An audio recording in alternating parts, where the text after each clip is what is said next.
Hi, அனைவருக்கும் sweet வணக்கம். தனுஷ் அவர்களுடைய குபேரா திரைப்படம் ரீசெண்டா ரிலீஸ் ஆயிருந்துச்சு. சோ இந்த வீடியோல அத பத்தின சின்ன ஒரு உரையாடல் அதுதான் நம்ம பண்ண போறோம். படத்தை பார்க்காதவங்க படம் பார்த்துட்டு இந்த பதிவை பாருங்க. அப்பதான் உங்களுக்கு இன்னும் கொஞ்சம் ஒரு இன்டராக்டிவ் பேசிஸ்ல இந்த ஒரு வீடியோ நல்லா இருக்கும்னு நான் நம்புறேன். சோ படம் நாங்க பார்த்தோம். எனக்கு படம் பர்சனலா ரொம்ப பிடிச்சிருந்துச்சு. ஒரு சில குறைகள் இருந்தாலுமே எனக்கு இந்த படம் ஒரு நல்ல படம் பார்த்த ஒரு ஃபீல் கொடுத்துருந்துச்சு.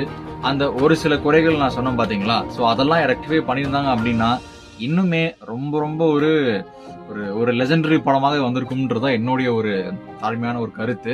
சோ இந்த வீடியோல குபேராவை பத்தின ஒரு சில நல்ல விஷயங்கள், ஒரு சில இந்த மாதிரி மாத்திக்க வேண்டிய விஷயங்கள், என்னுடைய பாயிண்ட் ஆஃப் வியூ இருக்கிறத நான் சொல்ல போறேன்.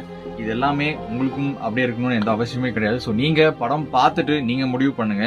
படம் பாக்குற அளவுக்கு இது ஒருத்தான் கிடையாது. டெஃபினட்டா தியேட்டர்ல ஒரு தடவை பாக்குற அளவுக்கு கூடிய ஒரு படம் தான் குபேரா.